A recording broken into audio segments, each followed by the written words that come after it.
सभी को, प्रभु आपको सभी को आशीष करे। मैं आपका भाई हरजीत सोना, स्वागत आपका एम ऑफ गॉड पर।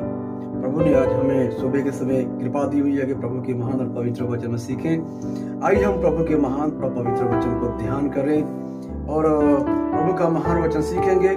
दूसरा पत्रस किताब 5 अध्याय उसका 7 वचन हम ध्यान करेंगे। आइए हम पढ़ें। अपनी सारी चिंता उसी पर डाल दो क्योंकि उसको तुम्हारा ध्यान है। Praise God. खुदा कलाम क्या कह रहा है? अपनी सारी चिंता उसी पर डाल दो और उससे तुम्हारा ध्यान है। सुने मुझे सुनने वाले प्रियो, क्या मैं और आप अपनी सारी चिंता, सारा बोझ प्रभु पर डालते हैं? क्या मैं और आप अपना बोझ, अपनी परेशानियों, अपना दुख स्वयं उठाते हैं? क्या मैं और अपनी जिम्मेवारियों को स्वयं उठाते हैं? सुने, यदि मैं और आपने प्रभु पर ईमान कर लिया, प्रभु पर विश्वास कर लिया है, तो हमारा प्रभु ये कहता है कि अपना बोझ आप ना उठाओ, अपना बोझ मुझे दे दो। ये हमारे खुदावंद की शिक्षा है। हमारा खुदावंद नहीं चाहता, हमारा प्रभु नहीं चाहता कि उसके बच्चे, उस पर ईमान करने वाले लोग वो दबे रहें, जब परेशानी में, जब कष्ट में जीवन व्यतीत करें। हमारा प्रभु हमें आजाद देखकर चाहता है, खुश देखकर चाहता है, आनंद देखना चाहता है कि हम संसार में, पवित्रता में, धार्मिक जिंदगी में, खरी जिंदगी में, सहीपन में आनंद के साथ जिंदगी व्यतीत करें। वचन भी यही कहता है बाइबल में कि आनंद रहो। मैं फिर से कहता हूं, प्रभु में आनंदित रहो। ये हम पढ़ते हैं, बाइबल कहता है कि अपनी सारी चिंता, ये बहुत बढ़िया लगता है मैंने, सारी, बल्कि बच्चों के फ्यूचर की, बच्चों की जरूरतों की, सब वस्तुओं की चिंता प्रभु पर डाल दे। लेकिन मैं और आप ऐसा नहीं करते। मैं और आप अपने चिंता खुद उठाते हैं। क्या करें? मनुष्य बहुत सी चिंता आ जाती है, बहुत से फिक्र आ जाते हैं, बहुत सी परेशानी आ जाती हैं, इधर उधर की डिस्टर्बिंग, जब किसी से लेना है, जब किसी की देना है, जब किसी की सहायता करनी है, रिश्तेदारी में आ जाती है, तो बहुत सी परेशानियां हमें आंदे बाती है और यही परेशानियां हमारे विश्वास को हिला के रख देती है, विश्वास खराब कर देती है हमारा। इसलिए प्रभु कहता है कि तेरा विश्वास जाता ना रहे, तेरा ईमान खराब ना हो, इसलिए चिंता ही मुझे दे दो। और उसने कहा हुआ पत्री तीमुथियुस में कि बहुतों का जहाज डूब गया है, धन का लोभ लिखा हुआ, धन के लोभ के कारण, क्योंकि संसार की वस्तुओं के पीछे भागे।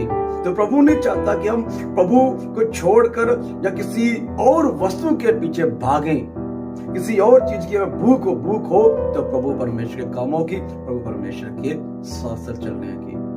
इसलिए प्रभु ने कहा हुआ है कि चिंता सब की सब मुझे दे दो, सबका सब बोझ मुझे दे दो। इसलिए मुझे और आपको, मुझे पता है मैं जो बड़ा, मैं फैमिली वाला हूं, मेरे पास भी परिवार है, लेकिन मैंने सीखा है अपनी चिंता को प्रभु पर डालना।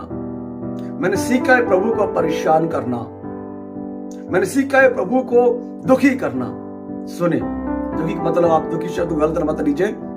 मैं एक पिता हूं। जब मेरा बेटा मेरी औकात से, मेरी हद से बाहर वस्तु मांगता है, हद से बाहर वस्तु मांगता है, तो मेरे दिमाग में ये बात आती है कि यार मेरे पास तो जितनी औकात नहीं है, मेरे पास पैसा नहीं है, कैसे करूं?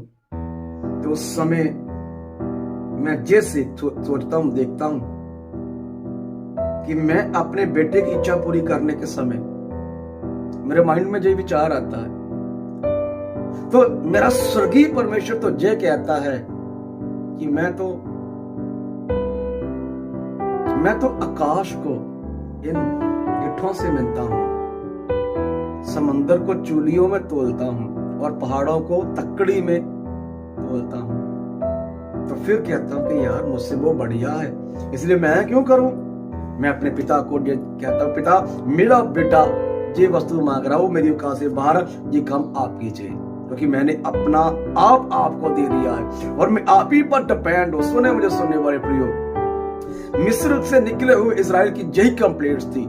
प्रभु चाहता था कि आप मुझ पर डिपेंड हो, लेकिन वह गुलाम थे, गुलामी से निकल कर आए थे, उसे बोझ उठाना बढ़िया लगता था, बिजी रहना बढ़िया लगता था, वैसे हजम नहीं हुआ फ्री रहना, लेकिन प्रभु उन्हें फ्री की खिलाना चाहता था।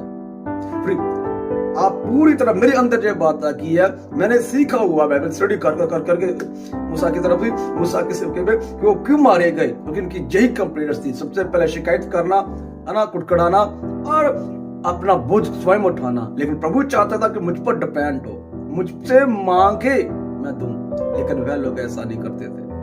वो हर समय अपना ही आप करते थे, प्रभु पर डिपेंड नहीं होते थे।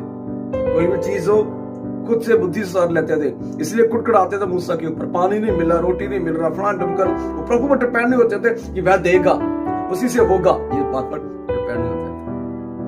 लेकिन मुझे और आपको प्रभु पर डिपेंड होने की जरूरत है। इसलिए मुझे और आपको अपना पूरा बोझ, पूरे का पूरा कष्ट प्रभु को देना है। हाँ, कई बातों में हमें बोझ उठाना है, लेकिन वो कौन सा बोझ है आपको याद रखना है। यीशु ने क्या कहा मत्ती 11 अध्याय में 28 वचन में, उसने कहा, हे थके मंदे और बोझ के नीचे दबे हुए लोगों, मेरे पास आओ, मैं तुम्हें आराम दूंगा। आगे लिखा हुआ, अपना बोझ, मतलब अपना बोझ जो है संसारिक मुझे दे दो और मेरा बोझ अपने ऊपर ले लो, और मेरा बोझ सहने के योग है, सहने के काबिल है।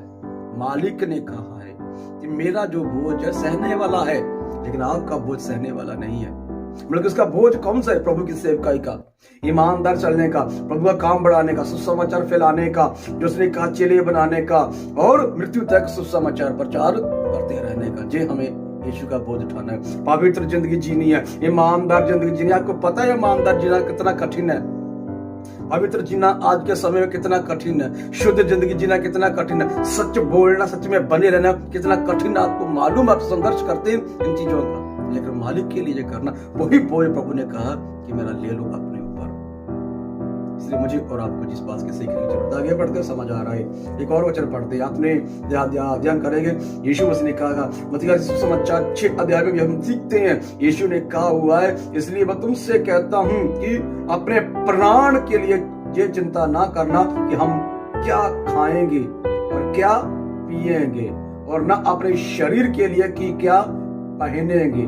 क्या प्राण भोजन से और शरीर वस्त्र से बढ़कर नहीं?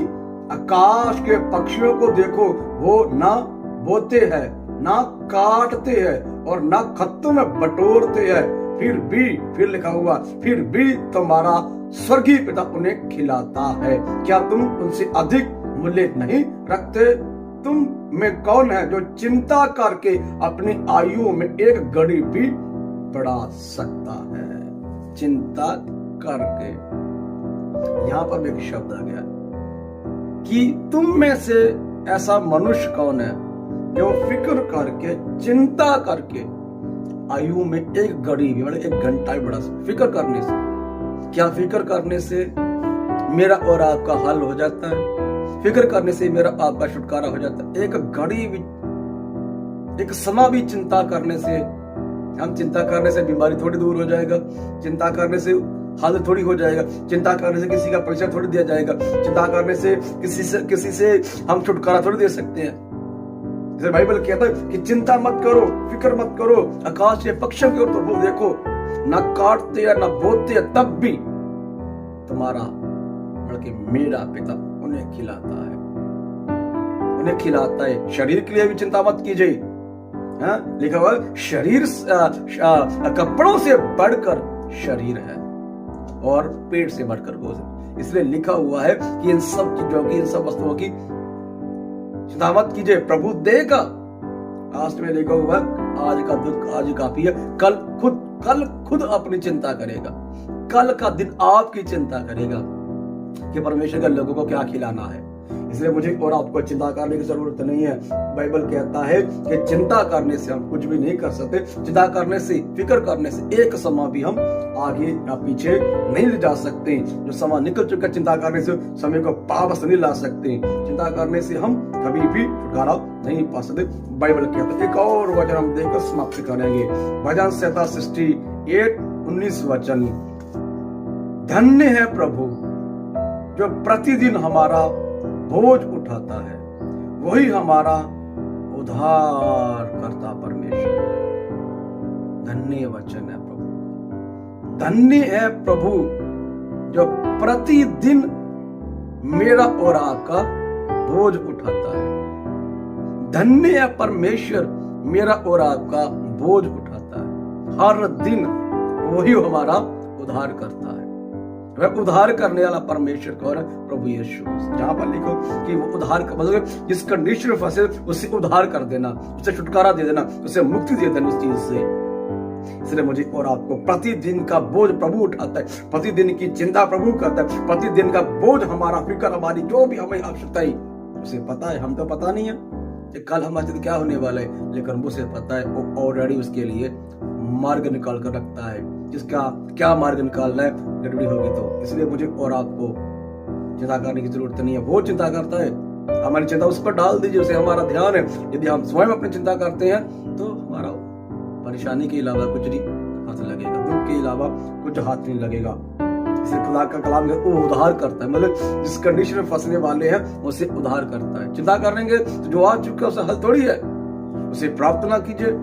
प्रभु से कहिए, प्रभु जी मैंने आपको प्रभु माना है, आपको पिता माना है, आप मेरे पिता है। मेरा शरीर के पिता जब चिंता करता था, मेरा फिक्र करता था, मेरे कष्टों से मुझे सहायता करता बाहर निकालने के लिए, आप मेरे पिता हैं, मुझे बाहर निकालिए, मेरे सहायक बनिए।